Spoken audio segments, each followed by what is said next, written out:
On va filer à Londres à présent pour notre rubrique Sans frontières. On va retrouver là-bas notre amie Chloé Duval. Bonjour Chloé.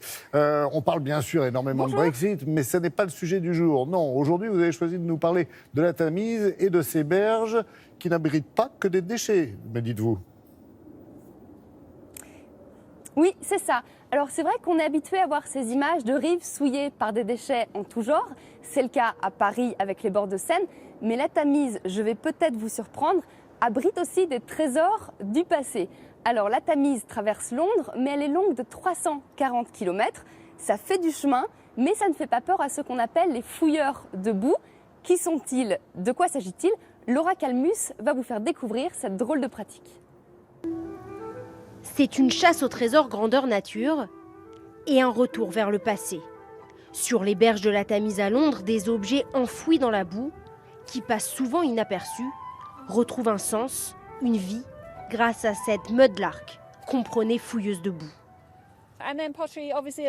Il y a de la poterie absolument partout. J'en ramasse depuis tout à l'heure.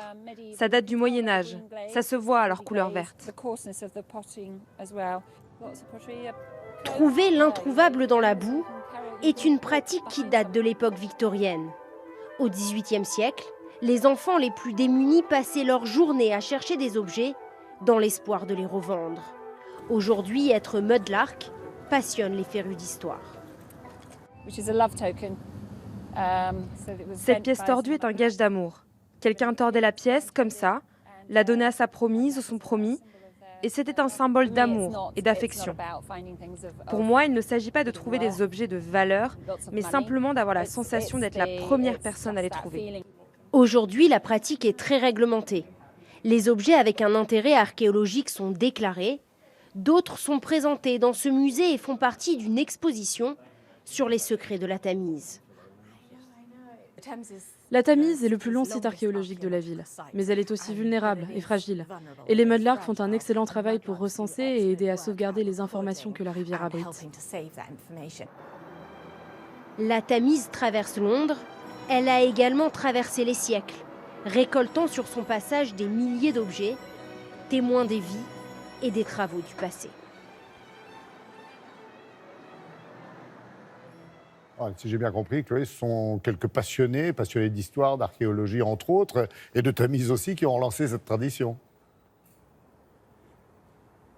Oui, c'est ça, car la chercheuse de trésors que vous venez de voir, elle vient non seulement d'écrire un livre, mais elle est aussi très suivie sur les réseaux sociaux où elle partage ses trouvailles et elle fait des émules. Alors parmi les trésors qu'elle vient de découvrir récemment, il y a par exemple des pièces romaines, il y a aussi une pipe du XVIIe siècle et encore une œuvre un petit peu plus contemporaine, un vieux dentier. Alors avis à ceux qui nous regardent et qui auraient perdu le leur en admirant les berges de la Tamise. Ah, ça donne les crocs. Merci beaucoup, Chloé. Vous revenez quand vous voulez. Bonne journée à Londres. Merci. Bonne journée. Merci beaucoup. Revue de presse.